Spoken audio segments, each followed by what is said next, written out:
Hey, this is Brando from Appetite for Distortion, a Guns N' Roses flavored podcast, and you're listening to Foxx on the Wire.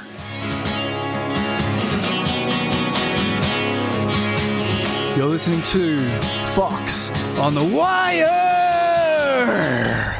podcast. Hello, everybody, and welcome to episode number 69 of Foxx on the Wire. We have a huge episode here for you today, and I'm lucky to be joined by a fellow podcaster over in New York City, on the other side of the world. There's a big time difference here, so it's late afternoon for him. It's early morning for me.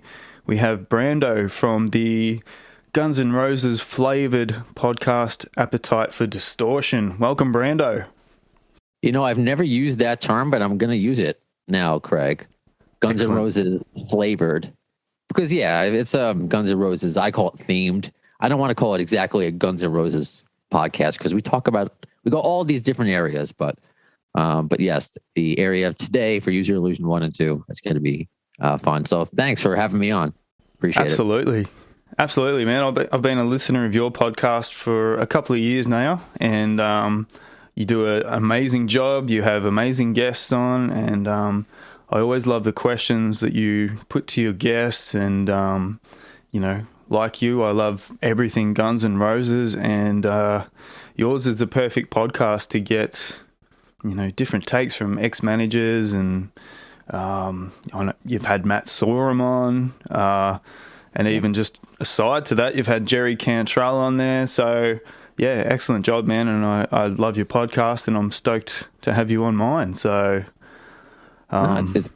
it's cool. I appreciate it because I've had Australian guests on, so I've had to figure out the time difference thing, and I'm very lucky to do that because in my real radio life, I guess if you want to call it that, because in addition to the podcast, I have a radio job. I work for Premier Radio Networks in New York City, and actually, I wish I could remember her name. She's a very big, she's a famous Australian radio host, and she's part of a tandem. Like if you said her name, I'd probably be like, "Oh yeah, her," because this was a few years ago, pre-COVID, because she was doing some business in New York, and she would use our studios, and I had to, like, her morning show was at night, so I've had to, in my other life, I've had to do all sorts of, I've been fortunate there, but with the GNR podcast, it just kind of came out. Like it's kind of, I don't know, was a side project, I guess, just for fun. And I've just been very lucky to get some of those guests that you've mentioned. I guess I've never imagined as already somebody in radio, and to get to speak with Matt Sorum, I never thought was possible. Just as an example, from Matt Sorum to Pauly Shore, that's where I go with my podcast. Wow. As long as it has a GNR flavor. Yeah, and you've had their ex-manager Doug Goldstein on a couple of times, haven't you? Yeah, Doug Goldstein, Alan Niven. Yeah, wow. Vicky Hamilton has been on because she was their first manager, technically. And it's been very interesting with those, to be honest, those relationships.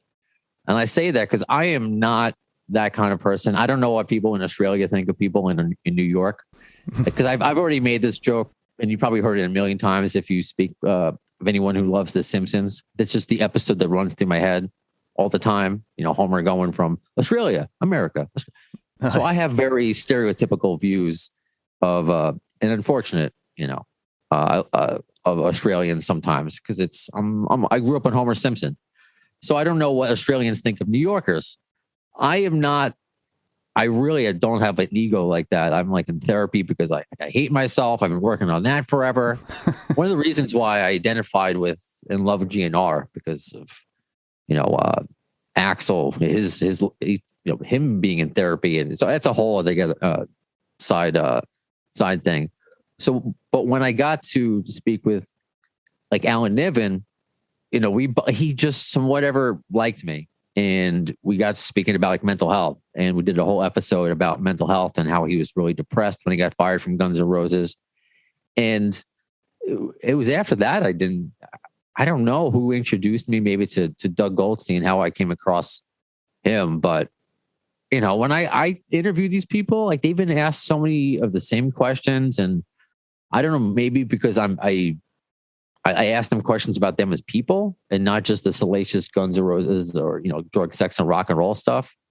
They tend to like me. Or they'll talk to me off air about, or email me or text me, whatever, because I just don't have the ego like, oh, I have a relationship with any of these people. Like Dave Mustaine, I've interviewed him twice. I guarantee you, he has no idea who I am. Yeah. And that's fine. That is like that's absolutely fine. But I've been fortunate, like people like, again, Alan Niven and Doug Goldstein, who, there's a lot of, I don't want to say I hesitate to say it. There's a lot of work to be done. I'm actually working on his autobiography, which is just kind of, I never thought that would ever happen. It's not going to be real to me until, it's published and everything, but it's been a work in progress this whole year. And to think I'm doing that with an ex-GNR manager because of the podcast, just, I don't know what to say. I don't want to say anything yet until, it's done. I don't want to say too much. You know what I mean?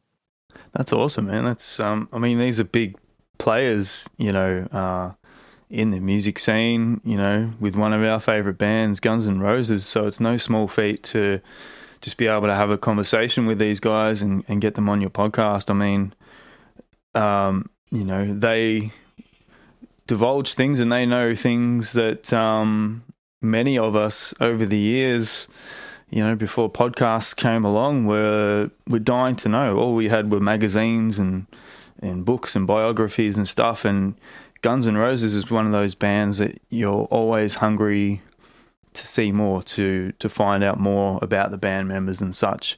I grew up probably a similar time to you, sort of before the internet and that sort of thing, before YouTube, before everything was at our fingertips, and all you had were the magazines that came out once a month or something like that, and shitty VHS tapes that you had to go buy as a bootleg or something like that. So, and that's it just always made you hungry for more about a band like Guns N' Roses. So to get like Doug Goldstein and these sort of people on your podcast to give the backstory to what was going on at the time, and like I heard him say, he was like sober through this whole thing, so he remembered a lot from those days.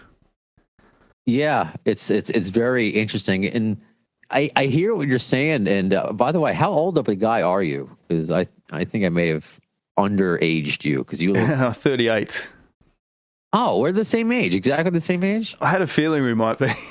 Look at that! All right, a couple 38-year-olds talking about you. Yes, I remember. I know what you're talking about. I remember the pre-internet. I really do. That's why I never want to consider myself a millennial. I remember, a remote control with a cable attached to the TV. I remember, that wasn't much of my life, but still, it's just been. It was interesting again how it even happened, because Guns N' Roses were always my favorite band for whatever reason. I don't want to say for whatever reason. I obviously go into that in the early episodes of the podcast when I was like, why am I doing this, or why are we doing this with my then co-host but still current friend Ian Scotto. We were just a couple radio guys, and he was doing a podcast with somebody who does special operations, like Navy SEAL, and he was actually making money off it. Podcasts have grown, and I'm sure everybody knows this, have grown so much within just the last handful of years. Yeah. And even me, I was in radio. I didn't think much of like podcasts. There are very few that make it. To me, it was like starting a band. Like it was just, it'll be fun, but where's this going to go kind of thing. And he thought it would be fun because Guns N' Roses hadn't reunited. Like it was just the rumors. And we just happened to start it at this perfect time where we both got super excited into it. And, and it's interesting to see how much of the actual diehard fan base is quote unquote sick of all the touring. But he had enough talking about it, like 39 episodes into it. We had some pretty good guests on early on, which I was surprised by, like Dave Kushner and Charlie Benanti of Anthrax. And the last episode Ian was on was Deron Miller of CKY, which if you recall, was the opener on the ill-fated 2002 tour. Yep. But we were getting nuggets along that. just from the early episodes, and I saw getting picked up by news like rock and roll news online magazines, and just to I made a decision. I'm like, I want to continue this as somebody who I like. I didn't realize how much I would like not just talking about GNR, but I knew, how much can you talk about that? This is my favorite song, or we break down Use Your Illusion. We can do that. That could be a yearly thing, to celebrate. But how much can I drag that out? But just to see who is a Guns N' Roses fan, and all the as somebody who's in radio, think about all the behind the scenes people that goes into something. All the technical people, and it's just been a fascinating ride. And yeah, to get those people like Alan Niven, who I was fortunate. I did some traveling this summer for the. I'm not much of a traveler, but I went to kind of, I don't want to say West Coast, but Midwest, Arizona and Colorado, and Utah, and I met up with Alan Niven in Arizona, just for lunch. Because we had some sort of rapport on email. Not like we're BFFs. I'm not the guy to pretend that I'm friends. I'm not Snapchatting Alan Niven. I'm not, texting him. Did you see the last night's episode of, I don't know, Scandal? But no. Every conversation we have, I think, is meaningful, and I think that's created something. So, yeah, me and my fiance and I went out to lunch with his wife, and him and his wife, and it was like, I'm really doing this with Alan. With Alan Niven. And then with Doug Goldstein, I talked to him. I have to talk to him religiously now because of the book. But again, something else. I'm just, I never thought, because, Craig, I'm just the Guns N' Roses guy who likes talking about Use Your Illusion, who happens to work in radio. And this kind of path has happened. And it's just been very cool to kind of meld the two lives, things I would normally be passionate about, and my career. So it's been a fun ride. Yeah, man. Well, congratulations on everything, and I know you're probably only just getting started. And but yeah, I'm a regular listener to your show because of the guests you get on and because of yourself. I like listening to you, and hopefully people who tune into this can move over to your podcast, Appetite for Distortion, and go back and check out all the guests that Brando has had on. Over the time that the podcast has been active, and show him some love over there. It's so cool that we can do this from opposite sides of the world. Yeah. Come together for our mutual love of Guns N' Roses. On the podcast here, I've been this year in particular, I've been sort of focusing on certain albums that have, as you would know, 1991 produced so many amazing albums. So they're all turning 30 this year. So I've tried to cover a few of my favorites. And of course, the Use Your Illusion albums were always on that short list. And it's not just one album, it's two massive albums. And I'm like, where do I even start to cover this in one episode? And I knew it was going to be quite an undertaking. And yeah, I thought of you. I'll send out the invitation. You probably more than anyone would know more about this era of Gunners than anyone I know. So I'll send you an invitation, and here we are. Yeah, I mean, you got to. Since we're both 38, though, I mean, here's the thing. I know a lot. I think I've learned a lot just from being a fan, and then of course doing certain interviews with people. Like Roberta Freeman, a lot of the 976 horn, Tracy Amos, and I had Lisa Maxwell on, and just Gilby Clark, so to learn, their perspective. Yeah, that's helped me. But I think I may have tweeted this recently. Like, I wish I experienced that live, that era of Guns N' Roses, and I think, that's how you truly know about that. Because my first concert. My first concert was Teenage Mutant Ninja Turtles at Radio City Music Hall. But my first Guns N' Roses concert was 2002, because they were broken up by the time I became, again, I was so yeah, I try to, this is the one thing that I've learned, and I try to get across. And since day one of the podcast, no matter who I interview, I absorb as much knowledge about this band as I can because I enjoy it, but I am not. There's no way to be an expert about this band. The only expert about Guns N' Roses is Axl Rose, and even Doug Goldstein knows a lot, but it's like he's not Axl. So that's how I look at it. So I just want to say that also a little disclaimer. I know a lot, but with Guns N' Roses, there's only one expert, and that's Axl. That's W. Axl Rose, the man himself. Yep. So, we're here today to cover these two Use Your Illusion albums. Like I said, quite an undertaking. It's not just one album, it's two massive albums. And both of these albums were released on the same day, September 17th, 1991 on Geffen Records. And, that's 30 songs, 150 minutes plus of music on two massive albums. Have you got a favorite of the two? One or two? Is one your favorite? And by the way, through my being crazy with the podcast, I had learned only because of it that they Use Your Illusion 1 and 2 are almost the same exact length of time. I think there's like a 17-second difference. Right. So because think about it, like as somebody who's, I don't want to make light of it, but as someone who's borderline OCD, wouldn't you make the end of like Don't Cry longer or Solo shorter to make the albums equal in time? Anyway, the favorite, excuse me, I think that's the big question. I always I say Use Your Illusion 1 because November Rain is my favorite song. And I think that's just where it goes. And yeah, I have a favorite song. That's kind of, for me, that's what introduced me to Guns N' Roses. Seeing that video on Use Your Illusion on like MTV and being like, whoa, this is like bigger and better and more deeper than any hard rock band that I've ever seen. Like this is like serious, movie art and hardcore. So yeah, that's why I lean, I guess, towards Use Your Illusion 1. But I don't know. 2, I mean, it's, again, this is the age-old question. Can you really go wrong, listening to and also, by the way, I say 1 because Use Your Illusion 2 has Don't Cry, the alternate version.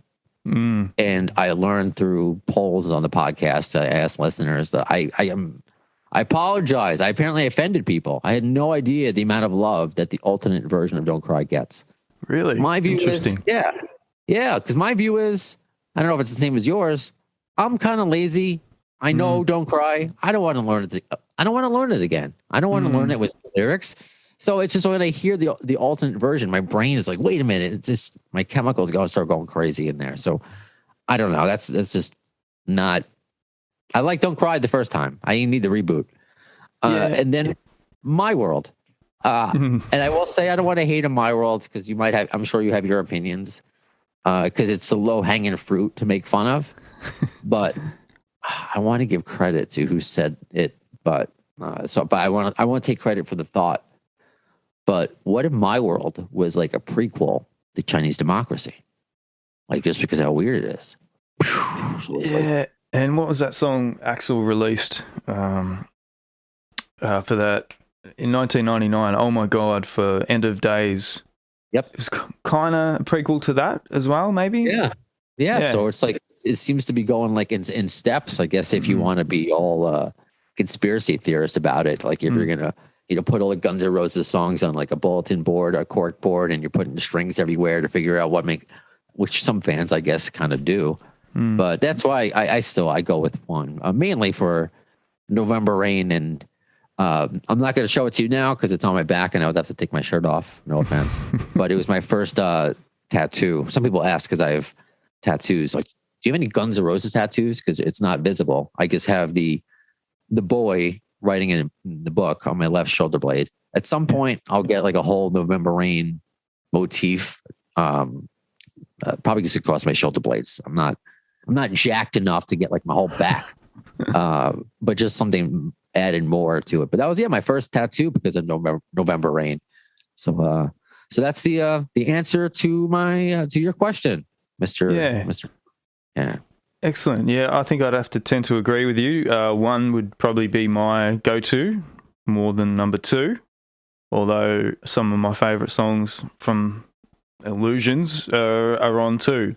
But I think one as a whole is the go-to for me. And yes, I'd have to concur with the November Rain video.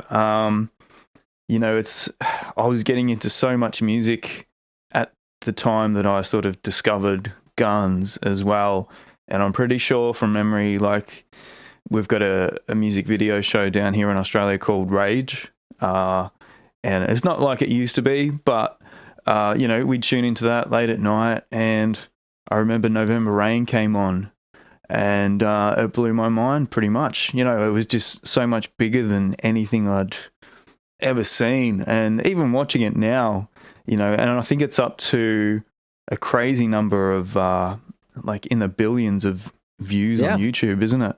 I was researching that, and it was I think it cost them $1.5 million to actually make that video as well.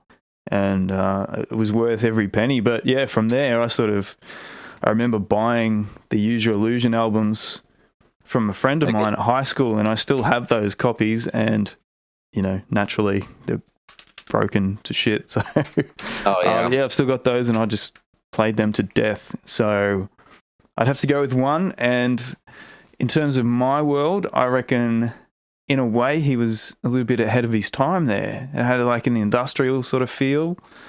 And, you know, it's not something I'll go to often, but if it comes on, I'll leave it on and I'll listen to it. And I just think it's a bit of an insight into Axl's madness, basically, and his creative genius. Which is what really drew me to, which many of us to the band. So, yeah, it never turned me off. Where being like, oh, my world. But I mean, again, it's the low hanging fruit because it's so different, you know, from everything. And I think it's like absurd. You know, you like it, great. If you don't, Axl doesn't care. No, you know, this was his creative output, and guess what? There's a lot of other songs to listen to. You know, absolutely. If you want. Yeah, that's right at the end of number 2, and it's not quite as bad as Brandon on Generation Swine by Motley Crue. Just saying. No offense, Brando. I don't know if I've ever heard that song. Believe it or not. Really? I'm going to have to listen to that because Brandon's Tommy Lee's son, right? Yeah. Okay, because I remember, I'm like, I think it was like Pamela Anderson would say, like, I love you, Brandon, and I would pretend it's me, obviously referring to her son. Absolutely. Again, I'm in therapy, but okay, I'm going to listen to that once we're done. I didn't know that. I think that's the album I didn't listen to. I see, that's the thing. I like Motley Crue. One of the first books that I read before I read Slash's, before I read Steven Adler's, was The Dirt. And unlike what, you know, Guns N' Roses, their lineup changes. I supported it. Motley Crue, you know, they get a new singer. I guess I didn't have an interest. And I've heard some songs, but I guess I haven't heard that one, oddly enough. Yeah, well, that album was with Vince. I think... Oh, I'm thinking... What am I thinking of? You're thinking of the album just before that. Actually, John Corabi was meant to sing on Generation Swine, but I think they brought Vince back. So it was kind of a crossover period. But all right. And, well, again, I don't have a Motley Crue podcast, so regardless, I'll listen to it. It's a great album anyway. It was one of my first Crue albums, but that's for another episode. So how do we begin to cover these two albums? I guess, you know... going from obviously Appetite, then Lies, and then to these two massive albums that a lot of people claim were, you know, totally bloated. I think it was just an amazing time in music, and these two albums are a big part of that, obviously. When they were released, you know, there were a lot of other albums in that same month that were released, like Nirvana's Nevermind and the Chili Peppers' Blood Sugar Sex Magic. So a lot was happening in the music scene at this time, and then Guns N' Roses coming out with these two massive albums. Producer was Mike Klink and Guns N' Roses. He was a producer of Appetite. Is that correct? Yeah. Is that the last time? Sorry, yeah. No, I was going to say I haven't been successful trying to get him for an interview. I did get a response from his people, but it didn't happen. So Okay. I appreciate a response. Better than no response. Is he still producing? Like, I'm sure he's doing some things. Yeah. I really haven't. Honestly, it's like once I got the no, I was like, all right, I don't care. I'll try again in a year or something like that. Yeah.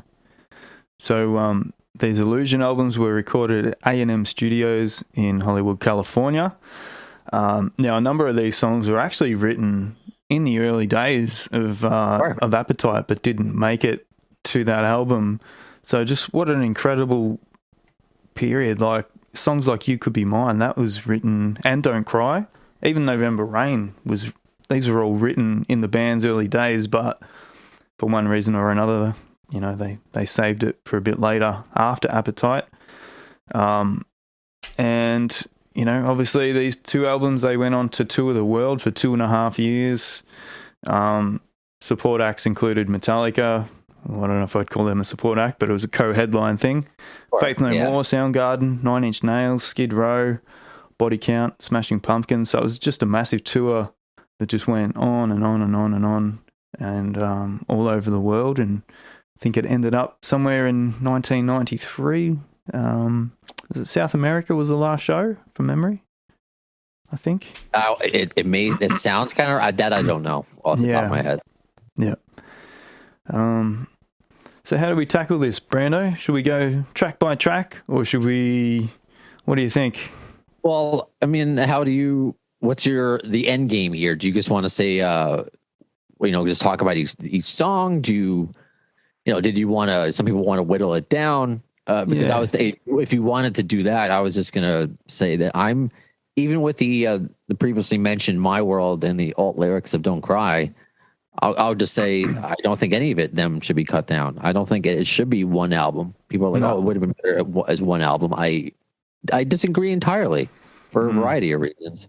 I mean, we can just start, there in general, because Guns N' Roses haven't put out a lot of music since then. So we'll take what we can get, kind of thing. That's just kind of maybe like a silly answer, but I mean, each song is just like its own journey.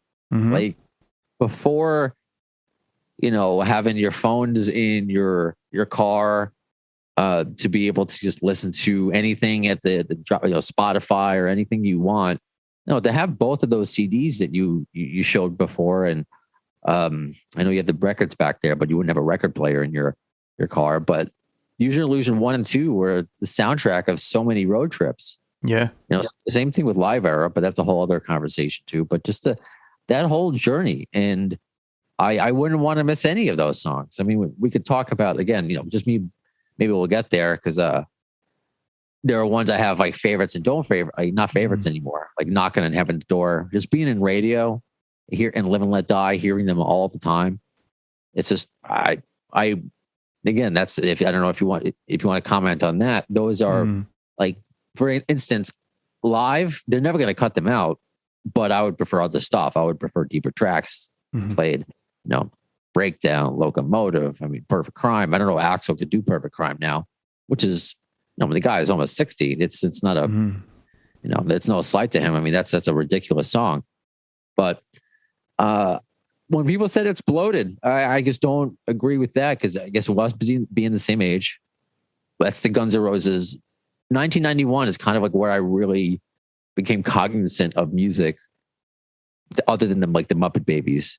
Really used to be when I was younger, I like Michael Jackson because he was always on TV. Yeah. Elton John, pop music, even early hip hop. But I don't really like the singles. Like Heavy D and the Boys, Nothing But Love. I like I had the cassette single of that. I was more into sports and cartoons then. But once I heard Use Your Illusion and saw November Rain on TV and everything that came along with Soundgarden and Nirvana and the Chili Peppers, that's just right there is what defines a lot of what I am musically and as a person, I think.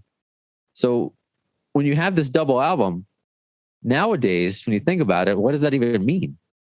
Then it's an event. I tried to recreate that event. I wanted my Use Your Illusion going at midnight when these albums went on sale. And kudos to Axl Rose, the story that And I think it'll be eventually, excuse me, it'll be eventually in Matt Sorum's book that comes out that he praised the idea of, if it was sold as a double album, it would be a lot of money for kids, and they would put it like because they have to put it behind the glass or whatever, or behind, because it would be like over $20 something. That number I don't recall. Yeah. But if they sold it separately, they would be able to like sell it. You could pick whatever one you want. It could be easy to grab. So I mean, Axl didn't want to rip off the fans. And just think about that. He's not selling you bloated stuff to rip you off. He's doing it because this is his musical adventure. And having spoken to people who are, part of the Use Your Illusion tour, which is just, wow. I mean, I wish I could have experienced that. Just the danger of every night. Yeah, there are horrible things that happen. It's not like riots when you're in them are fun. Yeah, I've done episodes with people who were at the riots, at certain of these riots, to get their firsthand account. And, people got hurt. I haven't spoken to anybody from that experienced Donington yet, but I mean, where people died. And it's unfortunately a topic for today with Travis Scott and everything it's still happening. And you go back and you look at it's so funny. Everyone thinks Axl a dick, and you look back in these concerts where he's stopping the crowd for them to be safe and not get hurt. So it's sorry. So I guess take that all into account. Again, that's part of the journey. You have to use your illusion. So if you wanted to go your initial question track by track, I could tell you, I don't know if you wanted to grade it, if you want just my thoughts on Perfect Crime or Civil War. Sorry, I don't know. I host a podcast. Am I taking over? I don't want to take over. That's all right. Well, yeah, there's obviously a lot of controversy, surrounding the whole Guns N' Roses thing, and that's an episode on its own, really. With the riots and everything, and Axl getting arrested and such. But you touched on Matt Sorum, who these were his first two albums with the band. Steven Adler actually got the drum credit for Civil War, if I'm not mistaken. But apart from that, it was all Matt Sorum, who replaced Adler after he was fired from the band in 1990. Correct me if I'm wrong, but Slash was sort of quoted as saying something along the lines of, with Steven, first it was sex, drugs, rock and roll, then it was drugs and rock and roll, and then it was just drugs or something along those lines. And they couldn't reach him anymore. He couldn't play anymore, and they had to let him go. And it sort of breaks my heart in interviews with Steven, because you see how much he loves his music, but obviously he loved his drugs more at that time. And it's quite sad seeing him in some of those interviews. Yeah, it's good to see where he is now. Yeah, that he is out touring with his band, and actually his bassist, Tanya O'Callahan, who I interviewed a while ago, because she's somebody else that's like through the podcast, because of the 6 degrees of GNR Bacon, as I call it, because I speak with Tanya O'Callahan, who now is Whitesnake's new bassist. Oh, but really? Wow. Yeah, that happened within the last few weeks, which is cool. And David Coverdale, who I've had on a few times, and getting his perspective, who was label mates with Guns N' Roses back in the day, 87. But I'm sorry, what was your original question that you just asked me? Oh, it was about Steven leaving the band, being fired from the band. Sorry, because and this is where I'm going. I have so much going on in my head in addition to just my typical chemical imbalance because of Doug's book. And I got to be aware of what's been said and what hasn't been said, publicly. And he's going to say a lot about Steven.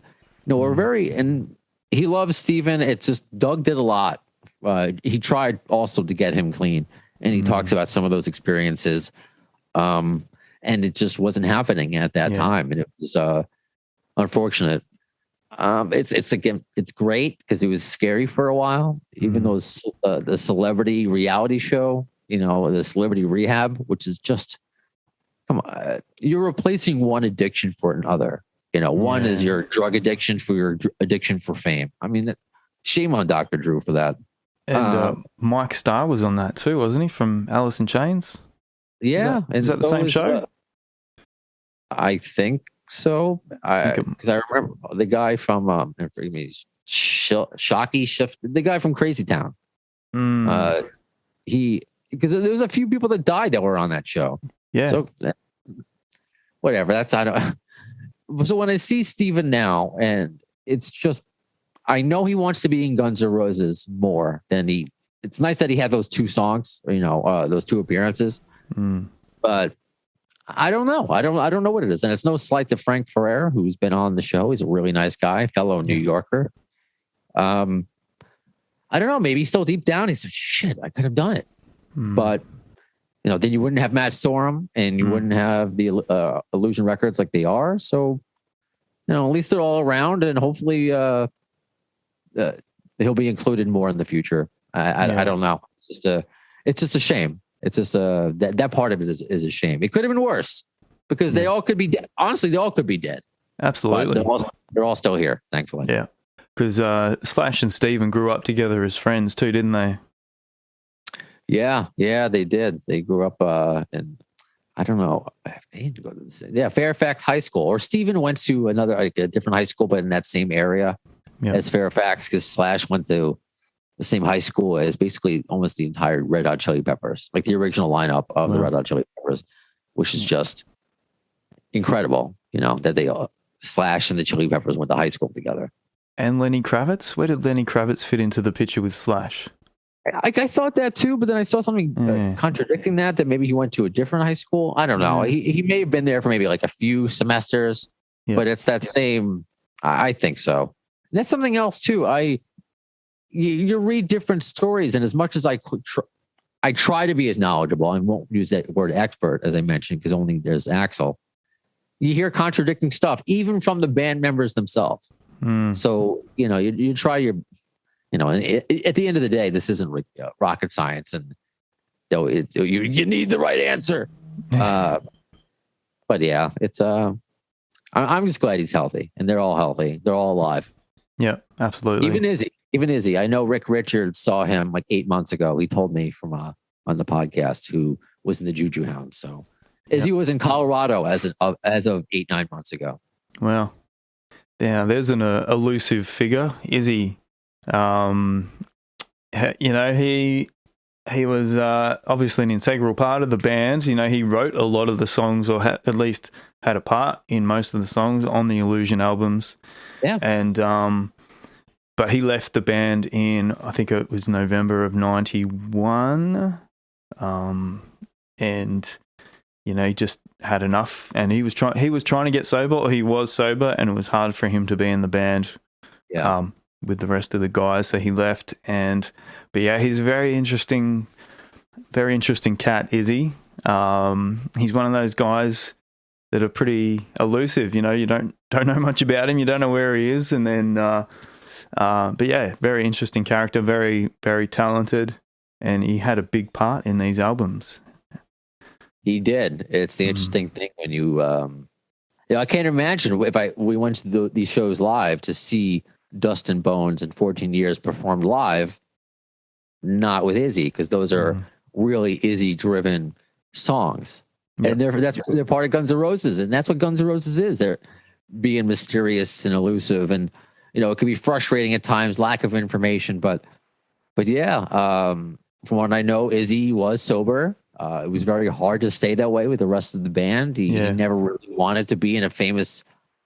Almost like Kurt Cobain, now that I think about it. Never really wanted to be in like a famous rock band. Just wanted to be in a rock band and just play, kind of situation. And it's that was an interesting moment too, because I don't even know if I asked Alan Niven about this. I think it was the first time he was on. And one of the crazy things I'll experience in my podcast where he just makes this off comment that Izzy showed up at one of the shows. It might have been like Nashville, like 2016 or 17.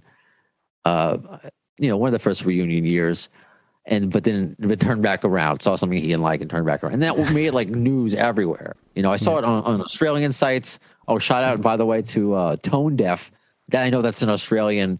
They pick me up a lot. I mean, that's amazing. Cool. So it's it is interesting, but you think about now, that's part of the journey. When you think about 14 Years, Dustin Bones, that's part of the journey of Use Your Illusion. And that's why all of it, So if you want to try starting at we can't. Everyone's gone through the song by song, but if you want to say Perfect Crime has its story to it, Get in the Ring obviously has its story to it. It offends me, by the way, when people say that's like a throwaway song. That song is so amazing. That's Get in the Ring. Yeah, the best diss track of all time. Yeah. That's actually one of my favorite tracks, and why I don't push Use Your Illusion too far away. Get in the Ring is one of my favorite tracks to listen to, and it's a great diss track. I know with was it? I was listening to one of your chats with Doug the other day, and you were talking about Mick Wall, who gets a diss in that track. Yeah. Doug Goldstein hates Mick Wall. And so does Axl, obviously. I don't know. I'll try reaching. I think one time I tried reaching out to Mick, but I was associated with I don't know.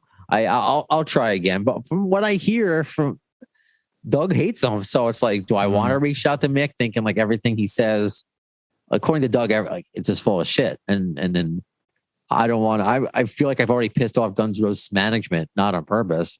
So do I want to do that even further with somebody who it's different? Like if I had Mick Wall on, who's still kind of like, sorry to use this phrase, like suckling the teat of Guns N' Roses, who's still trying to promote, when he apparently doesn't have all the correct information. But I had Bob Guccione Jr. on. Oh, really? I did. I don't know if you heard that. No, I didn't actually. By the way, I think I made that a short clip. I've been adding a lot of, because I can't believe the amount of interviews I've done. I'm lucky this ties into my career. I think that's a lot of it. That there's a short clip on my YouTube. I've been making like short, because some of my interviews might go an hour or so, which I think maybe went 40, 45 minutes. But just a part of where he talks about, what he thought when Axl called him out and Get in the Ring. And he laughed. Yeah. For a lot of reasons. He's like, I don't hate the man. I don't know what I did. And also the Bob Guccione Jr. is like a black belt. So he's like, he's like, sure, I'll get in the ring. And Doug Goldstein laughs about it. Yeah, Doug Goldstein laughs about it too. He's like, Axl didn't do it. And that's the great thing about Doug too, because he's guy's like also a trained like martial arts expert. It's amazing. He's a bad back now, but it's just like, it's insane when you go deeper into these characters and these songs. You just don't get that in music today, where it might be a rocking song, but is there a real story behind it? And I GNR with each track, I just feel like there, could be a movie. Like you can make a screenplay about each one if you wanted to. Well, let's get into the tracks, because we could cover the tour and so much of the controversy just surrounding it. But I guess today, we should focus on the album itself and the songs.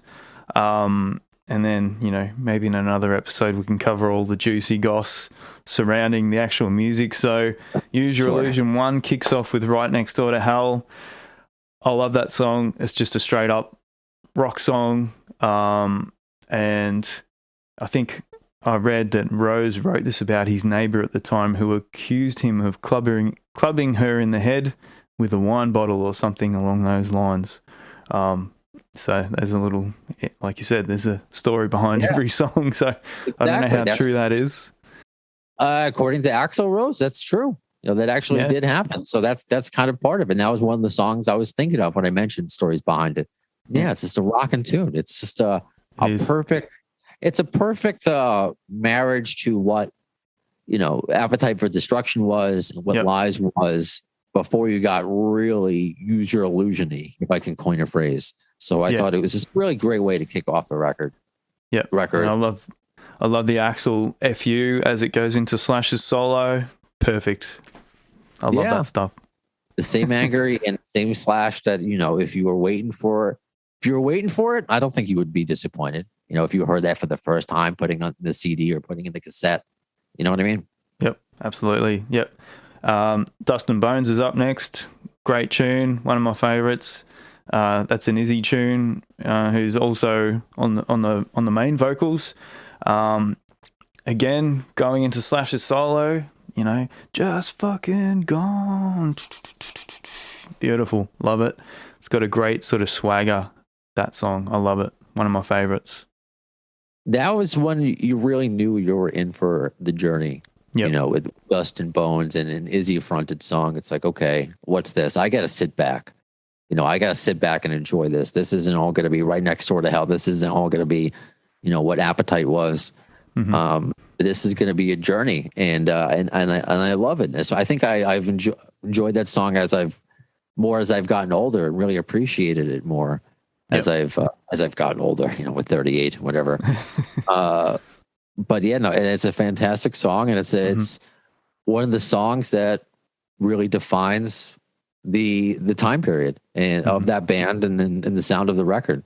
So certainly never on the chopping block for anybody if they try to make this one record.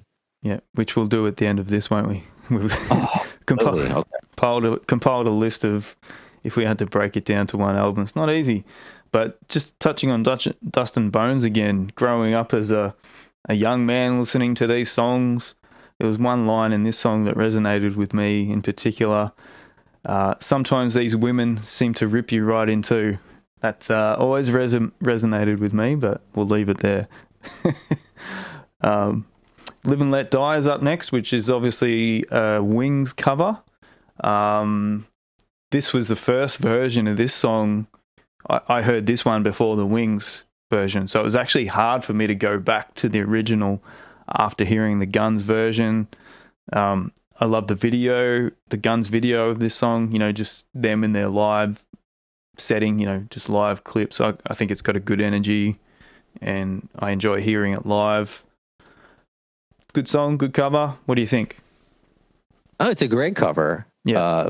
I think it's just one of those, I think I mentioned this before, as a radio person, I've heard it so many times. And it's weird because I've obviously heard Welcome to the Jungle and Sweet Child of Mine and a million times, but they just, for whatever reason, haven't waned on me, especially not Welcome. But no, I love it. And I'll use an example. You know, that's a legacy song. You know, there might not be, you know, people who like Guns N' Roses like that song. And those are the most people who buy tickets and always gets a big reaction when you go to a show. I went to 3, which I never do. I went to 3 shows on this past North American leg.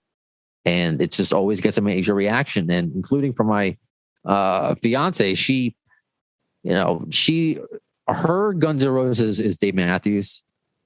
They just happen to be, I just don't like, I've tried. I respect them. I respect them. It's just not my flavor. But we really bond on the Beatles. You know, we're both big Beatles fans. Our parents were Beatles fans. Yep. And she obviously loves it. So she was my concert partner. She is my concert partner now. And that's one of the highlights of the show for her when Let Die. So no, it's an absolutely great cover. It is done very well live. It's just my personal thing of just, I don't know, maybe when I hear that now, I don't need to. It's, you know, I don't dislike it. I just don't need to. Yep. And we've got Don't Cry up next, which we've sort of talked about already a little bit, but this was actually, like we said, a song that was written in the early days, I believe in 1985, before Appetite came out, but they saved it to the next, or for the later album, Use Your Illusion 1 and 2, alternate lyrics. I really like this video, directed by Andy Morahan, who you've also had on your podcast. Yep. Yeah. He's a cool guy. I always liked hearing him talk in the making fucking videos. Don't Cry in November Rain. I thought he was an interesting character. Yeah, he was just one of those names I reached out and didn't expect to hear back. So I was actually very pleasantly surprised that he was happy to do it. Yeah. And actually today, I'm not sure when you're posting this, but there's a few clips I just posted, like today I just posted one of him talking about Garden of Eden. That's his favorite Guns N' Roses video, even though he did November Rain and Estranged. And that's, you know, he has a personal reason why. But with Don't Cry, yeah, it is. And there's another great video in his resume. And of course, I think of Shannon Hoon. Yep. And I think it was recently Axl, I think, gave the whole story, which was interesting because he mentioned Izzy on stage. That Don't Cry was the first song written for Guns N' Roses. Like it was the first Guns N' Roses song technically is Don't Cry, even though it doesn't show up until 1991. Yeah. but that's fascinating to it, just to think about. And yeah, just a great song, and especially the ending when he holds that note, tonight. Oh yeah. And I actually on the radio, and shout out to one of the things I do. I work on Q1043 is a classic rock radio station in New York City, and the morning show host Jim Kerr, who's in the Radio Hall of Fame. He sometimes I'm like the backup producer for that, and we were giving away Guns N' Roses tickets, and he just wanted to come up with a clever contest, not just call it 25 or whatever. So he just wanted to hear listeners call and sing that last note, and we voted for it. So we just had a bunch of goobers on the air being like, tonight. It was just really funny. So just to share that. So all of that makes me love Don't Cry. Yeah, it's very, very Axl. And also in that video, the classic thing, the sign saying, "Where's Izzy?" Because obviously I think he was still in the band at that point, but he didn't want to appear in the video. And I think he later said it was a multi-million-dollar video, which was a pointless indulgence or something like that. So yeah, it's kind of funny. Typical Izzy, I guess. But love it. Yeah, great song. Alternate lyric one I don't normally go to. I know I'm sort of skipping ahead to 2 now, but with the alternate lyrics, it kind of changes the melody a bit in the verses. Anyway, that might be some people's go to, the alternate one, for whatever reason. I think it's because I love the original version so much. Yeah, and it's like I don't improve upon it. Sometimes a reboot works. Yep. Evil Dead was a pretty good reboot, but Nightmare on Elm Street was terrible. So it's just sometimes it works. Sometimes, again, I'm not trying to compare out Don't Cry alternate to Nightmare on Elm Street, the terrible reboot. It's just not for me. That's all. It's not for me. We've got Perfect Crime up next. Another one, I guess, in my mind, similar to Right Next Door to Hell. Just, sort of shorter song, straight up rock song. Great song. High speed. Great slash guitar work as always. Love it. One of my favorites. 10 out of 10. Just a really just great song that you want from Guns N' Roses. Yeah, they're doing these epics, these ballads, but they're sneaking in these punches in the face, and I love it. Perfect Crime is just a punch in the face. Yep. And there are some great classic footage of Axl singing that song, and the amount of anger and throaty rasp that needs to go into it to get that out. That recording encapsulates it, and I think it is a fantastic song. And I hope more people, not just us GNR diehards, I think it's one of those under the radar GNR songs that not the typical fan may know about, if that makes sense. Yep. You Ain't the First. I love this song. Just sounds like they're sort of hanging around a bar room, just with a couple of guitars, and just might be the end of the night, playing some pool. Cool acoustic vibe. Could have been on Guns N' Roses' Lies, maybe. I like it. It took me a bit, to be honest with you. At first, I was like, what is this? Mm-hmm. And then it wasn't until recently, I think, even though Matt Storm's book is not out, I think he's just done some interview. I'm supposed to interview him again. He got pushed back along with the book. So I think I'll get him on again when his book finally comes out. But he has done some sporadic interviews, and he mentioned that it was kind of like a pirate song. Like he felt like they were pirates.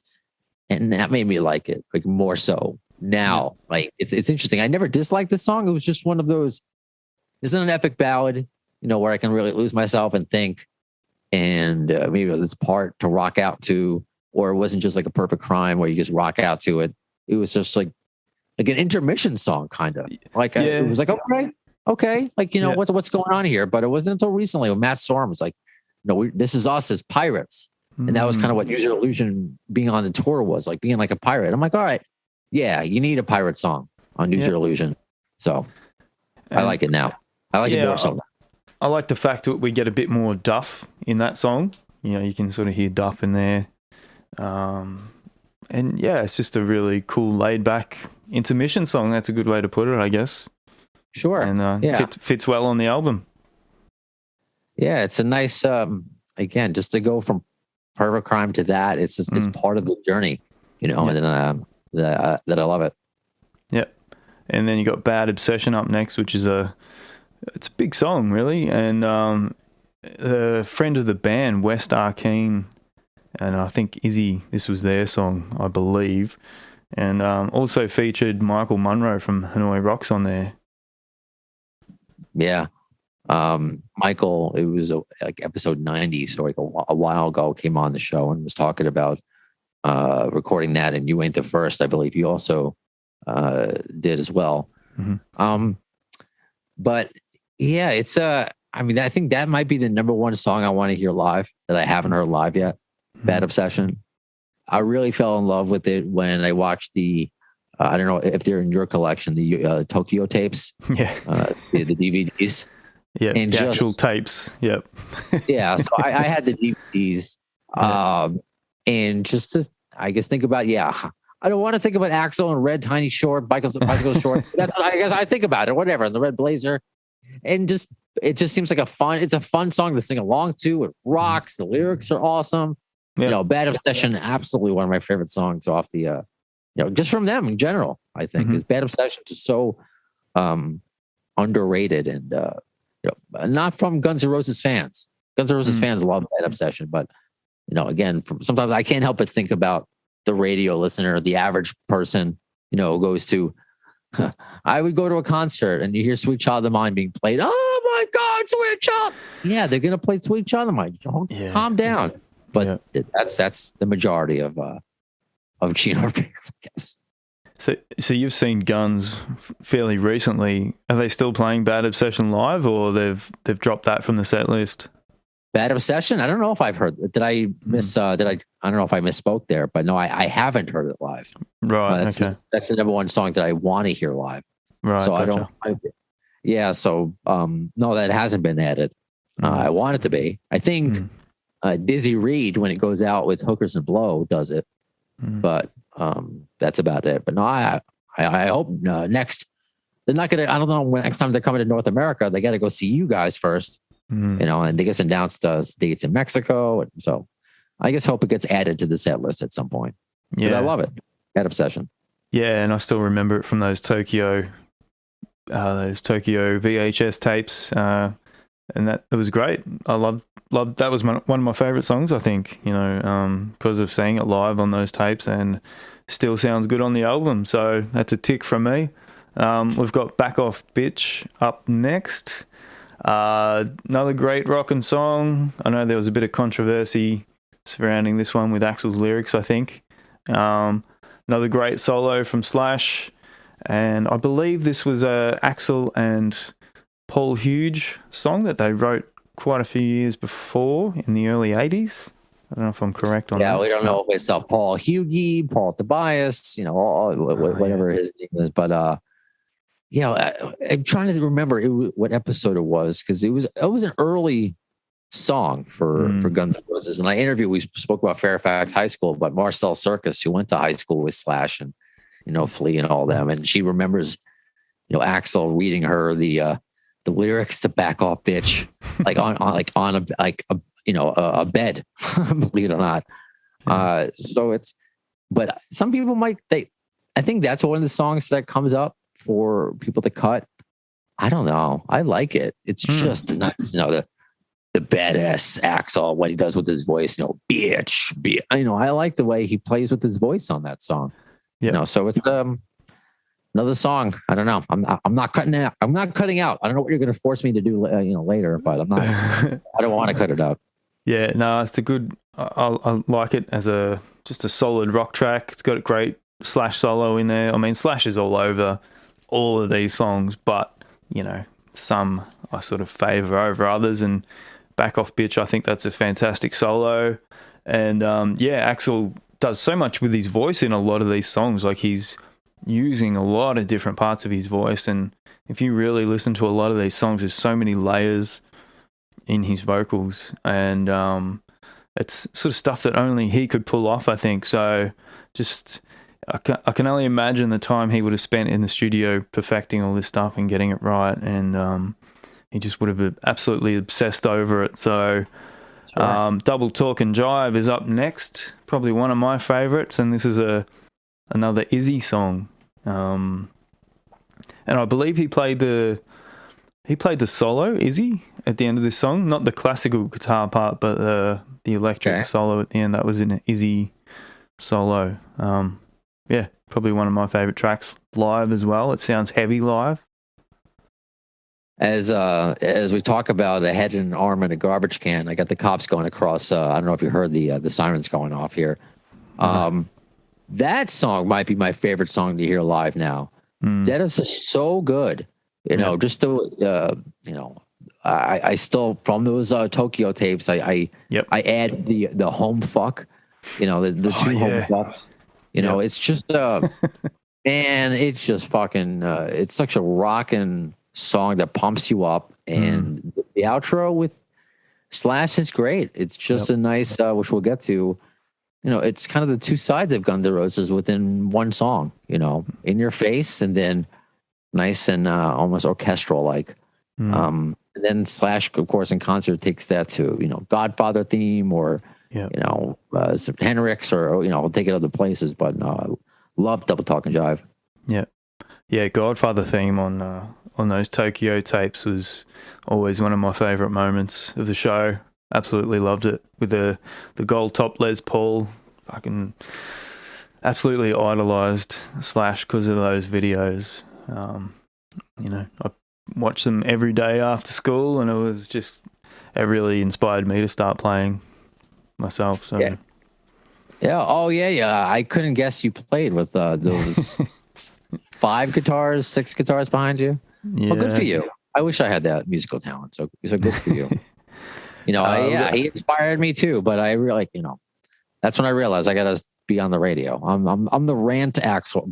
I'm just the rant Axel. That's it. I have no more of his talents. I just had the rant version. That's it. Yeah, we've got the big one up next. November Rain. Obviously an Axel song, and when I was sort of doing some research for this, I came across that the original version of this song went for like 25 minutes. Have you heard that? I haven't heard. I don't know if you meant like physically or if I heard the story. Heard that story. I have heard. I have heard that story. I think I just heard the version they put out on the box set, the 10-minute piano version, which was really cool. It was interesting to hear it at its most basic level of just Axel, a very young Axel at a piano, playing this song and now knowing where the guitar parts go and everything. But yeah, that video changed everything for me. And it showed, there was something I always gravitated towards with rock and roll. Maybe my first, real love band. And I made some, kind of jokes before about having a Heavy D cassette, which is true. I had an Ace of Base cassette, true. But Green Day. I mean, I love the Green Day. Like when Dookie came out, man, that was everything for me. Yeah. But when Guns N' Roses, that was just wow. Okay, it didn't seem one dimensional. Yeah, Green Day is trying to become. I feel like everyone's tried. Some of these bands try to do their Use Your Illusion, and that's just maybe their Uno's Dos Tres album was trying to be their Use Your Illusion 1 and 2.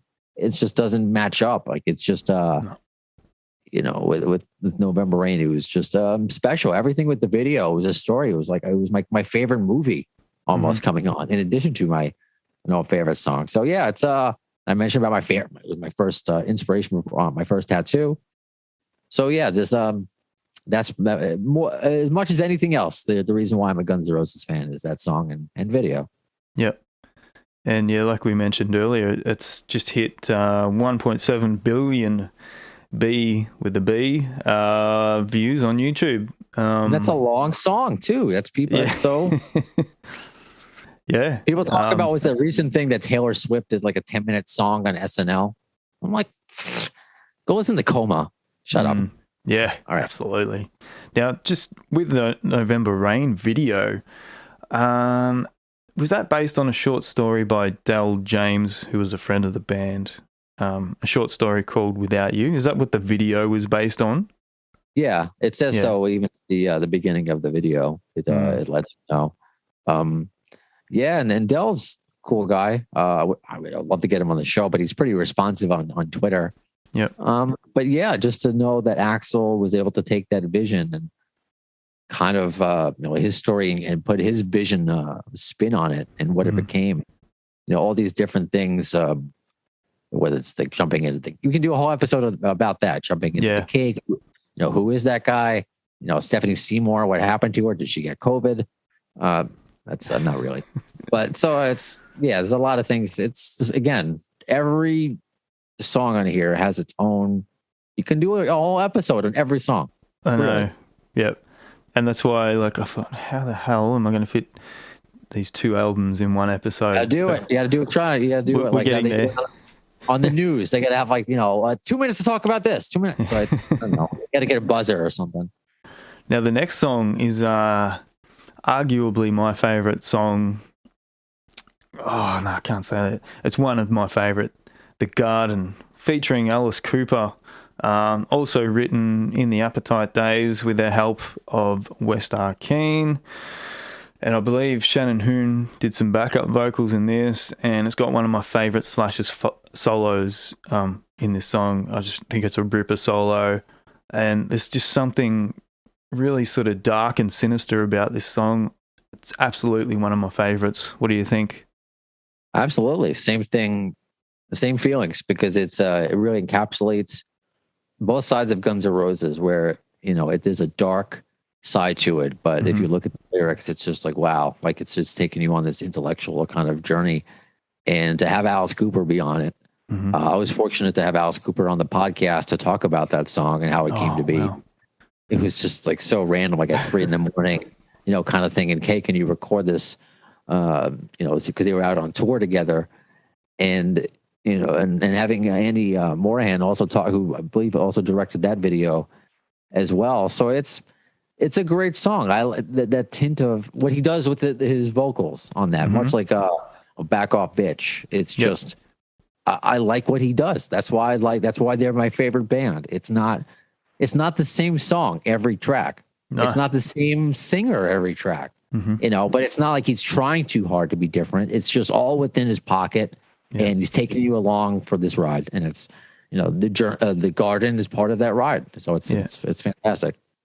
And just the layering, I don't know how to explain it. Just the layers in these songs and the depth of these songs, just put them, steps above everybody else. I love Motley Crue, I love Aerosmith, but Guns, there's so much to their songs. Like this song, this is a rock song, but it's not just a rock song. There's so many layers with Axl's vocals, like you were mentioning. And Slash's guitar, he's got the slide guitar in there, and just what they do with these songs, there's so much more than any other band. I don't know how else to explain it. And yeah, each song is very different, from one to the next. But yeah, The Garden for me is just one of my absolute favorites. So yeah, it's everything that you just said. It's a special song, and knowing that. Sorry, my computer's freaking out here. It's okay. That Alice Cooper is on it, and it just was kind of unexpected because they didn't have any guests on Appetite for Destruction. I mean, they'll have Shannon Hoon, and but he wasn't like Alice Cooper level. And they have West Arkeen did this, like other Dave Lank, I think, did Bad Apples, different people, but no one at the level of Alice Cooper, and just waiting for him to come in with his voice and enjoying Axl, and then it's kind of like passing the baton. And all right, you take over, Alice, and it's just it's great. It's again, it's just part of the journey. It's a perfect crime. Yeah. Next up is Garden of Eden. Cool song, high pace, sort of punky sort of energy, I guess. I really like the video for this song. I think Slash, they all look cool, but as usual, I think Slash looks the coolest. I think it's shot just through a single sort of fisheye lens. And actually, Gilby was in this video too. I'm not sure if it was his first video, but yeah, he was in this one. Great tune. You know, it's pretty straight up. What do you think? It's one of my favorites. I get offended when anyone says they want this taken off. No. Because it's such a just like with like Perfect Crime. It's just from the first second to the last second. I'm just awesome. It's awesome. It's just it's not too long. It's a perfect. You know, the lyrics are fun and the video. Wow. So I posted this recently to an excerpt of the Andy Moorhan video I did a couple years ago, where why he explained Garden of Eden was his personal favorite, because it almost didn't happen. Because it wasn't a single. They were shooting. I think they had just finished shooting The Garden, and they had this an opportunity because I think they were going to start shooting some stuff for the Spaghetti Incident, which had a lot of punk stuff on it. And he's like, well, Garden of Eden sounds punk. Why don't we shoot a video? And Slash was like, I don't know if Axl's going to agree. Andy asked, he's like, just do one take the video, please. If you don't like it, we won't do it. Axl loved it. Once they set everything up and they did like 5-6 takes. And he's like, because of that personal relationship, he's like, that's why, I've done November Rain, one of the greatest videos ever. It's like, Garden of Eden is my personal, he's like, that's like my favorite because it almost didn't happen. Yeah. So it's, I love it. It's just an amazing song. When I actually wasn't lazy and work out, that would be part of my workout mix. So yeah, man, love it. It's a critical solution, Oh, and of course, you think of Beavis and Butthead trying to sing along to that song, if you remember that episode. No, I don't actually. I missed that one. Oh yeah, I'll have to check it out. Google Beavis and Butthead and Guns N' Roses. You'll get some good entertainment. Done. Don't Damn Me is up next. I don't know if this is true, but I read that it's the only song off Use Your Illusion 1 that the band never played live. Slash said there were too many words without a breath and it made it hard to do live. No, not one of my favorites. I enjoy Slash's guitar work in it, as always. But probably not one of my favorites. What do you think? I like it. I think it goes along with. I mean, I wouldn't say it's one of my favorites since we're doing that, but it's kind of like the journey that you need it, and I like the lyrics. The fact that it's so dark and evil. Like sometimes I want to kill, sometimes I want to die. So it's oh man, like you feel that from him, and that's what I wanted from Axl. And even at the end, smoke him if you got him. All right, that sucked. These things that stick with you, they've stuck with me my entire life and stick with me now. So, I love it for those moments. Is it, it's not my November Rain, but it's not supposed to be. It's it belongs there, and I just another one of my favorites. Why I love Use Your Illusion 1. Yep. Yeah, I don't know about you, but I could probably do without the next song. If I had to pick one to go without, it would be Bad Apples. What do you think?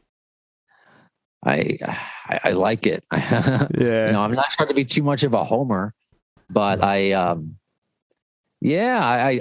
it's just a fun song to sing along to, and especially maybe I have a place in my heart now because I call my listeners sometimes Bad Apples, and I would have like a stupid soundbite being played, but just one of those fun songs. I like there would be some graphics that would go along with it, like a T-shirt with the bad ass looking rotten apple core.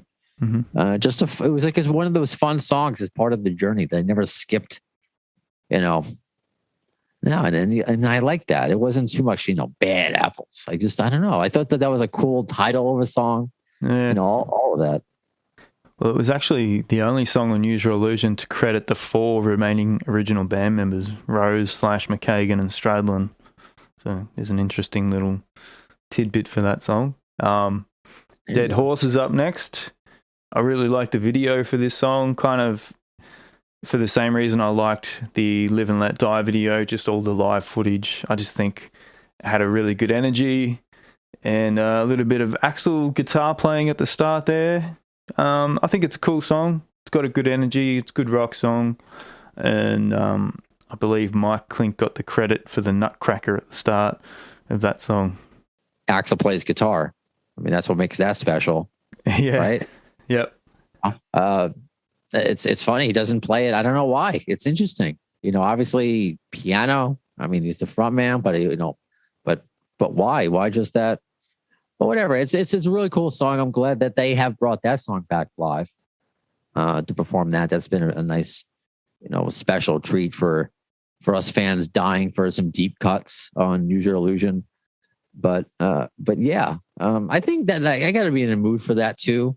It doesn't take me before we get to Use Your Illusion 2. It doesn't take me on quite the journey as Breakdown or Locomotive, but I like Dead Horse, especially Axel guitar. Yep.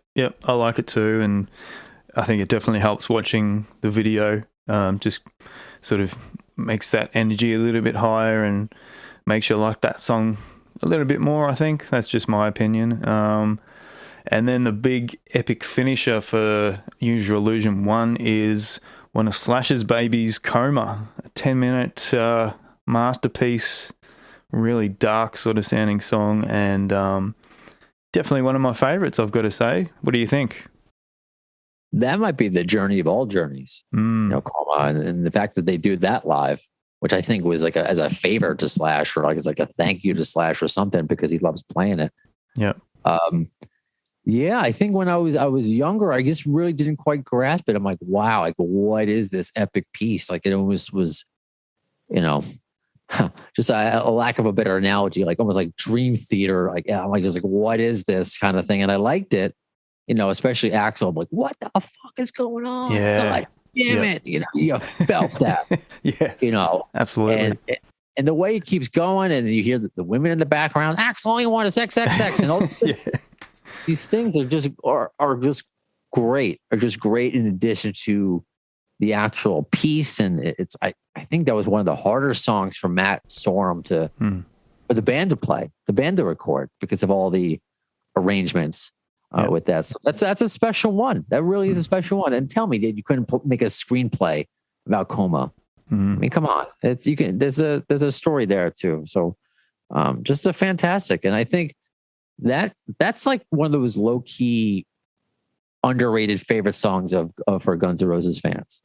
Like people might say like, oh, the obvious of Welcome to the Jungle or just something really, but man, there's a lot of fans that would say Coma, and you wouldn't think a 10-minute song would be their favorite song, but it is. And it's just, man, you take that away, I mean, come on, that's the glue that holds the two albums together, isn't it? I agree. Yep. And I was listening to a thing before we came on today just to get in the headspace of Use Your Illusion, and I think Slash said he wrote this when he was loaded, so this was one song that he did write when he was loaded. Shocker. Yeah. Shocker. Yeah.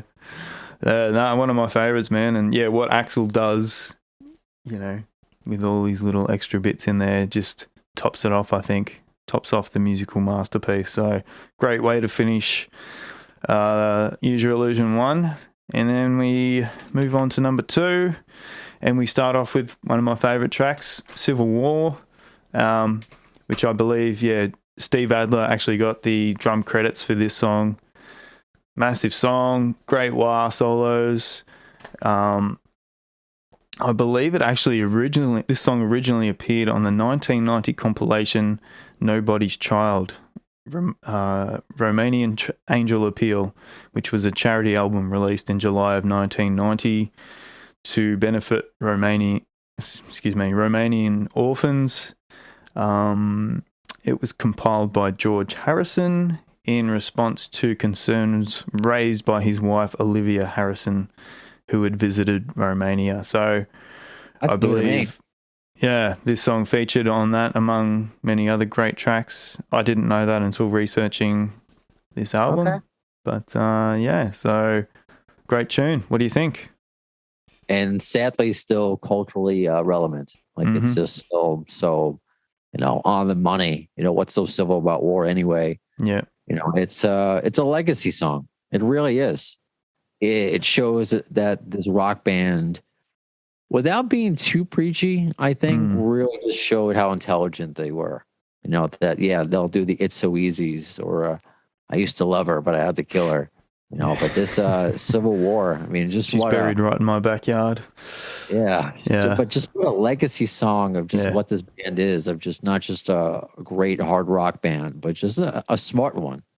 And that's what Civil War is. And it's a great song. I mean, my hand is, we can quote the song. My hands are tied, and it's just a fantastic, absolutely fantastic song, and a great way to kick off the second album. Yeah. And you think like it's a complicated song, and it's recorded perfectly. It might be one of those sort of songs that's hard to pull off live, but they do. And they did, even way back in those Live in Tokyo days. Like, they just pulled this song off easy. You think some bands record these complicated songs and they're not that easy to pull off in a live setting, but Gunners did. Easy. Including with, and I always think about the costume changes, because that's when Axl would go off stage and put on some American flag jacket or something like that. You'd always get dressed up for Civil War. But just everything from the solo. It's a radio hit, to this day. Still gets played on classic rock radio. Perhaps not as much as Sweet Child or Paradise City, but it still gets played. And so it's a legacy song that defines them. And to think a political song that's kind of long does that, I mean, I feel like that's unheard of. Yeah. Well, what's it clocking in at? Like 7 minutes or something like that, around there? Yeah, it's a 6-7 minute song. I mean, it's a long, and it doesn't feel that way. It doesn't feel that it's those are the best songs that the long songs that don't feel that way, that you kind of just, it's over, but it's like, 7 minutes later. And it's just I never change the station when it comes on. No, it makes me excited to put in Use Your Illusion too. When I would put in my CD when I had a CD player in my car, knowing that it was the first track that I'm in for something. So it's a great song, Civil War. Yeah, and another little skill of Axl's is his whistling. Not only can he sing in 100 different voicings, but he can actually whistle as well. One of the things that I can't do that Axl. I can't. Me either. You're a musician. No, you can't. No, I could never whistle. I don't know. It would have been amazing if I just did it just now. It would have been on record. No, I can't do it. So that part bums me out, but because I can't sing along to it. But whatever, it's okay.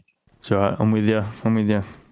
We got 14 Years up next, which is an Izzy song. I believe they were playing it while Izzy was still in the band, obviously, but once he left, maybe it dropped off the set list. A lot of people really love this song. I don't hate it. I don't dislike it, but it's not one that I'll go to. What do you think? It's there with Dust and Bones, which is oddly, they're both the second track on each album, where it's interesting now that I had, Dust and Bones already, and it's like 14 years. I'm not hearing the same song, but it's kind of the same almost premise where you're going to be along for this journey. It's obviously Izzy. And I mean, I love Guns N' Roses for Axl's voice mainly. So I wouldn't say it's my favorite, but I don't dislike it. I wouldn't, I don't want to cut it off because that's part of the journey. Use Your Illusion is, Izzy he left during that time, but that album still encapsulates him and his role or lack thereof in the band at that time. And it's part of that history. So it needs to be there. Absolutely. And I enjoy it. But yeah, I mean, I still, there are other songs I would listen to first, I guess, if I had to listen to them out of order. And I think this next track is one of my least favorites, Yesterday's. Okay. I enjoy the video, just for the reflection on their past. But I can't say I ever really enjoyed the song. I don't know about you. I like it. It's a shocker. The video is very simple and very cool. It's interesting to see Axl's hair tied back and slashed in not a top hat, in a different kind of, I don't even know, like different kind of Western cowboy kind of looking hat. But I like the lyrics. I always like the pacing of it, and it is very the chorus is really fun. It's easy to sing along to, and to show you like my nerddom goes back to, it doesn't include this, predated this Guns N' Roses podcast, that I used to have a live journal. I don't know if you did, since we're the same age. Mm-hmm. Do you know what a live journal was? Or I think it's still in existence, but really before social media was super popular. You had, for those who don't know, live journal was just an online journal, and yet you can add friends to, and you can read each other's journal entries, and kind of like MySpace, where you can manipulate the font and the background to really personalize it until, everything became uniform. So I think I quoted, like, that was the title of my live journal, was like in my book of memories. I still remember that. So yeah, I just thought that was just a nice song, and the pacing, lyrically and pacing, it's just I'm sorry you don't like it as much as I do, but that's okay. Yeah, I mean, I think it's definitely necessary. It definitely has its place on the album, but it's probably, if I have to put songs down the list, that would be one of them. But it's definitely necessary, and I think it fits perfectly as track number 3 on Use Your Illusion 2, which then leads into Knocking on Heaven's Door, a big song for them. And what was the soundtrack that this was on? The Knocking on Heaven's Door. Yeah, what was it? Was it a Tom Cruise film? It's Knocking on Heaven's Door, on a Tom Cruise film. Jeez, this is why I said at the beginning, I'm not an expert. I know a lot. I'm not sure. I can look it up now. That just sort of came to me, and I'm like, hang on, is this the wrong song? But yeah, and obviously, Live and Let Die was a Bond. Well, Live and Let Die was a Bond song. Yeah, I don't know what you're thinking of. The Wings version, yeah. Yeah. Knocking on Heaven's Door was on the Days of Thunder soundtrack. That's right. Yeah. Okay. With Tom Cruise. I never saw it. Okay. Never saw it? No. Check it out. Tom Cruise. I could take him or leave him. There's a few good. Ever since Jerry Maguire. That's it. I don't know. But this was before then. I know. Yeah. You're right. I don't have a Tom Cruise podcast. I don't know everything. But, yeah. Knocking on Heaven's Door. I think ever since becoming somewhat Roberta Friedman has been on the show, I think 3 times. She's very sweet and nice, Tracy Amos. And knowing that, in the live era CD, here's Tracy and Roberta here to help you, or in those Tokyo CDs, like Axel, like, I sing one, you sing one. That's right. Yeah. Tracy and Roberta here to help you. So, I mean, that makes it special. But it's not that now. They don't have the backup singers now. So for me, that's lost a little bit in the live experience. Mm-hmm. But much like Live and Let Die, it's just, for me, overplayed on the radio. So it's a legacy song. They need to have it, need to be played. But just for me personally, I don't need it anymore. Yeah. Guys don't fight. My cats are about to fight. This happens during my podcast sometimes, which has been great. Because pre-pandemic, I would do a lot of these shows at my radio job. But ever since the pandemic, moved my studio at home, and I got cats fighting. So anyway. And they had the reggae breakdown in the live version, and it turned into a pretty long song. But it's cool. I like the cover. I like Slash's solos. But yeah, probably overplayed on the radio. So I don't actively go and seek this one out too much anymore. But this next tune I do, one of my favorites, Get in the Ring. Absolutely love this tune. I mean, yeah, it's not just the lyrical content and having the fun with all those journalists, Andy Sechter, Prater, Mick Wall, Kerrang, but just musically, I think it's just an awesome song. Yep. The way he does with his voice, and what Slash does on it, and in this corner weighing 850 pounds, Guns and Roses. I mean, just all of it. Yeah, I think it's really encompasses what that band was. The live experience, the danger, the FU attitude. It was just a great song. So I get personally offended when anybody wants to, take that off, because that's, come on, get in the ring. And on that live journal I told you about, I was able to customize my leave a comment text, and it would say antagonize me. So, antagonize me, motherfucker. Get in the ring, motherfucker. That's how much of a nerd I was. Exactly. Yeah. Exactly. So I mean, all these just great moments of just that one song. Mm-hmm. Yep. Absolutely one of my favorites. And, I think, the punk energy definitely shines through on this one, even though Slash is sort of playing bluesy sort of stuff, I guess. But I think, it just encapsulates a lot of what Guns N' Roses is about. And absolutely one of my favorite tunes. I always chuck it on to get pumped up or whatever, to wake myself up in the morning on the way to work in the car. I'll crank this one up, and I just absolutely love it. Next up is Shotgun Blues. Was this a bit of a diss track against Vince Neil after Axl and his dust up at the MTV Music Awards in '89? That's what they say. That's what they say. Yeah, that's a fun song. Actually, when I think I posted on the anniversary of Use Your Illusion of like what song maybe would you take off, and Shotgun Blues got so many votes. And I'm like, what the hell? It's not like I like it. It doesn't have to be your favorite song, but it's a fun song. Yeah. And also because of my silly little podcast, I haven't done it in a while, but I have like certain different segments at times in addition to interviews. So instead of a news segment, as a show should have, but I have to GNR-ify it.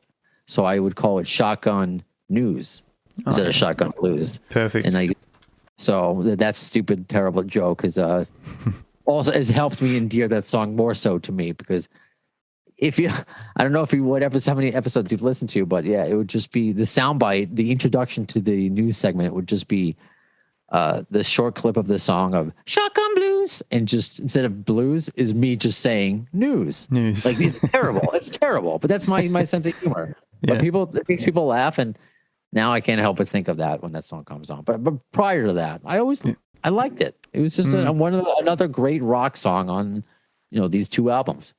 Yep. And one of my favorites up next is Breakdown. One of those songs with so many layers, so much depth, and it's just absolutely one of my favorites. What more can I say, really? One of the best endings to a song, too. Just the way it goes. And that, too, in a different way than November Rain, was just like, wow, this is what a rock song could be. Like, this is just so epic and dark. I mean, you would have what she based a lot, Axl's obviously a fan of Elton John. But yeah, there are some, there were some Elton, like Funeral for a Friend kind of Elton songs that were kind of dark-ish, but not to the level. Obviously, Guns N' Roses is just taking it up to that notch, and it just seemed like Breakdown would be like, what if Elton John became like real rock, like, became hard rock, in a way. And that's what, just an amazing song, and just an integral part of these two albums. Bit underrated, maybe. Sure. Maybe a bit unknown, like you were mentioning with one of the songs off number one. I can't remember which one you said, but the general music listener will always go for like Sweet Child or something like that. But then there's real hidden gems like Breakdown, I believe. Yeah, it's a brilliant song. Yeah, absolutely. Like, it is a brilliant song, and again, the ending to it, just what he does with his voice, it's just a different. Now I just think about, when Doug Goldstein, he told me the first time he heard Guns N' Roses, and I'll save some of it for the book, of course, but he, like many people, he thought it was two singers. And that's with Axl and Izzy. Just think about what Axl can do himself with all his different, voices. And again, it seems so effortless, when he does it, and the journey, the marriage of his voice and the rest of that band. Just many a road trip, man. Just love putting on that song Breakdown when it's I got a long trip ahead of me, and that's not a quick drugstore run. It's a nice investment of time. And this next song is pretty cool, I've got to say. Pretty tied up which I believe is another Izzy song. And excuse me, and it was another one that I enjoyed live from those Tokyo videos. I'm not sure if they still play it in their set. It's got a really cool vibe, this song, and yeah, I like it. I think Slash's guitar work is phenomenal again, and yeah, it's a great tune. It's one of my favorites for sure. And like Bad Obsession, it's a song that I wish I want to hear live. It's just a fun song to sing along to, and really encapsulates that Use Your Illusion era, like pretty tied up. Yeah, I just don't think it doesn't fit the Appetite era. It doesn't fit the Chinese Democracy era, of course. No, but it's that Use Your Illusion era where it's that added extra that maybe Right Next Door to Hell didn't have. Like it's those extra layers to it, where it's a rockin' song but it's just something that's a little bit more grandiose. And, the heart, Teddy Zigzag, man, like you can't go wrong with, Mr. Harmonica. Yeah. It's I love it. Yep. I love it too. And also love this next one, Locomotive. This is going to be probably one of my favorites. Just moves along beautifully the whole time. But I think the ending of this song is one of the most, I don't want to say beautiful. Like it's a really lovely piece of music at the end of this song with Slash's wah and what Axl's doing with his voice. It just really takes the song out nicely, and I just think it's a beautiful piece of music. But the main chunk of the song, the riffs and the drums and moving into Slash's solos, I think it's a great tune, and definitely one of my favorites. It's right up there with Breakdown. It's kind of the same thought process of just like, wow, you can do this with a rock song, and it really doesn't lose anything. It doesn't lose the edge, I feel, and it really puts Axl's lyrical talent on display, and just the journey that it gives enough breathing room to really show what Axl can do and what Slash can do. There are the songs that just punch you in the face, and like before it's over, it's like, whoa, I got to listen to that again. Yeah. But like after Locomotive or Breakdown, it's like you need a cigarette after. It's like, whoa, okay, I guess I had that experience. That was pretty crazy. Yeah, great tune. But yeah, the ending for me just really, really tops it off. It's just such a nice piece of music, and it's almost, I don't know, it's almost not very Guns N' Roses-y sort of thing. I can't even explain what I'm trying to say, but yeah, great song, great ending, and one of my favorites. And then from there we move on to So Fine, which is I believe a Duff McKagan song dedicated to Johnny Thunders. Yeah, Duff on display here. Yeah, it's cool. I think it's a nice break where you're on this journey, assuming you're listening to it, from Use Your Illusion 1, track 1, which I guess what we're doing now. And then all of a sudden you just get this ballad with Duff and Axl doing kind of backup vocals. So I really like the experiment with it, and it belongs there. Like it's just it's a nice curveball. It really is. It fits. Like it's not a complete curveball, but yeah, it was really cool, and put Duff on display because I didn't. To me, that was Duff up until like Attitude came out on the Spaghetti Incident. And, all the things he would do later. But I'm like, oh, Duff can kind of sing. Yeah, kind of. Absolutely, and it's got some really nice, warm slide solos from Slash in this song too that I really, really dig. So big props to Slash again on this one as well. Yeah, absolutely. Yep. And then the big epic Estranged is up next. Axl's big monster ballad, which is kind of cool. In the booklet, Axl actually thanks Slash for the killer guitar melodies. I thought that was really cool. It is. And I mentioned, if you're going to have a cigarette after Breakdown and Locomotive, I mean, I don't even know. You just you need to take a nap after, Estranged with the emotions that go into it and the ride that goes into it, and just the, old at heart, but I'm only 28, and I don't know about you. When I turned 28, I was like, oh my God, I can identify with this song. And I joked this year, I don't know if you did, I'm old at heart, but I'm only 38. Yeah. It's just, it's epic. It really is. If you want to look to what Axl and I guess Guns N' Roses at their peak epicness and grandiose. I mean, yeah, the video, of course, with the dolphins and the air. It's just, it happened. It needed to happen. It happens. People need to get over it. Like, oh, why the dolphins? Look, what do you have against Flipper? All right, he won the slip. Look, he had the money at the time. I'm sure he still has the money. This was his vision. We're still talking about it 30 years later. Yeah. And obviously musically, it's fantastic. It's interesting. You know, it never hit like how November Rain hit. But, you know, that I got to say, you know, to the hardcore Guns N' Roses fan, that's usually the answer I get as their favorite song is Estranged.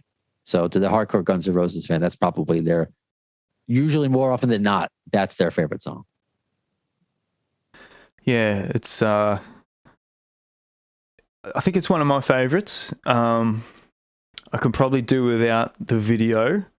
Like, I know, like you said, it had to happen, but it's not one of the songs that I'll go watch the video so I can enjoy the song. I can enjoy the song just as it is without the video with this one. And it's another one, like just such a massive song on the CD or the album, but somehow they managed to pull it off live as well. You know, it's just such a massive song. But again, they just pull it off live like they did on those Tokyo videos. You know, it was they probably hadn't been playing that song for very long, but they nailed it, you know, like the total pros they are. So love Slash's guitar work in this one. He's all over it. He's all over both of these albums, and that always inspired me, you know, reading his autobiography. You know, talk about going into the studio, having to, you know, come up with parts for these 30 odd songs, and just the work ethic that would have gone into it. I always sort of think of that when I go into the studio myself, and yeah, he just inspires me big time, Slash. So, but yeah, he's all over this song. So one of my favorites. Yeah. Coming out of the water, you know, the guitar solo in the water. I think I don't know who made this meme originally. I would credit them if I could, but you know, I just saw this picture as I go. Sometimes in the Google Guns N' Roses rabbit hole, I can see this picture of this dude playing like an acoustic guitar in like an ocean. You know, just like the pick, and I was like, is this the Estranged challenge? Is this what we're gonna? You know, do you need to go in the water? You know, Craig, and play the Estranged and post it on TikTok? Is that how? You know, Maybe you need to do that. Do it for the podcast. Yeah. What was the other part in that video? I think it was one of his solos. He's like sliding along out the front of the Roxy or somewhere. Yeah. He's just it's like a water conveyor belt. It's bananas. Really bananas. And but it needed to happen. It's part of their legacy and what makes them Guns N' Roses. And yeah, I wouldn't change a thing. But yeah, the song itself is epic. It's great. It's epic. Yep, absolutely. And I think that video cost them $4 million, which, you know, is a lot now, but it would have been even more back then. So definitely worth it. And next up is arguably my top 3 favorite tracks of Guns of all time is You Could Be Mine. I absolutely love this song. I love everything about it. I love that it featured in Terminator 2. And Arnold's in the video. I just love that whole thing mashed together. One of my favorite tunes. How about you? Same here. You know, I'll hear that a lot from like the radio people that I work with who play Guns N' Roses as often as I might do. That You Could Be Mine is like the favorite, and just the way that, you know, Sorum comes into it. Yeah. The association with Terminator 2, us being the same age. I mean.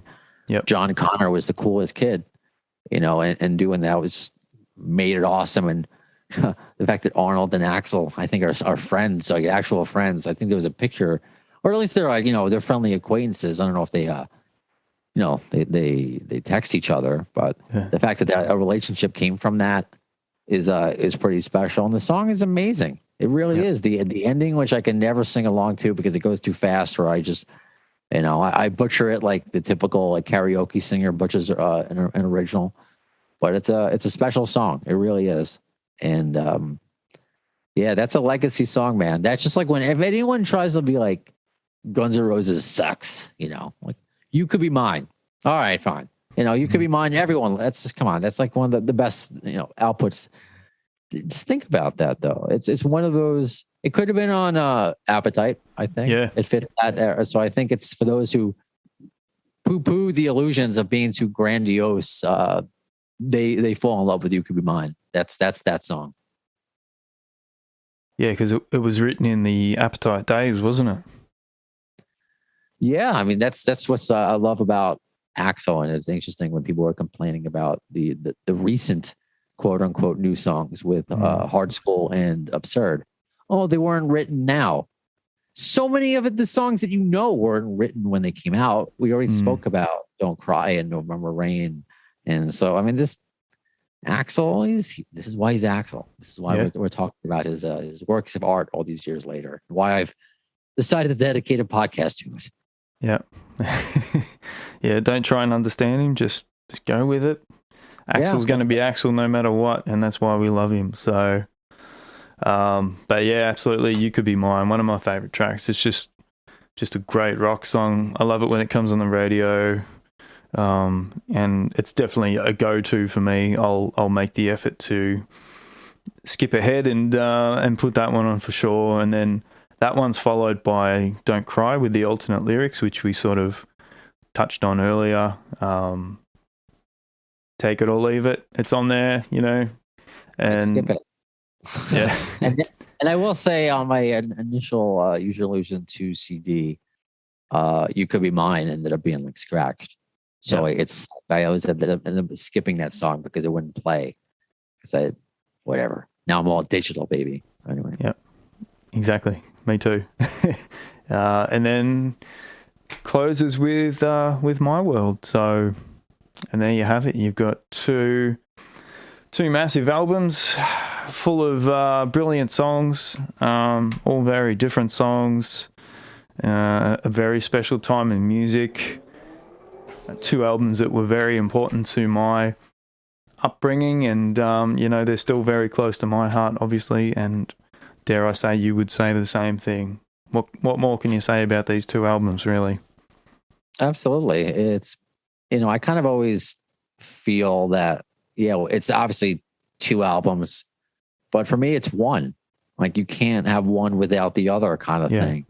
And sometimes I'll give the cheeky answer of like, what's your favorite Guns N' Roses album?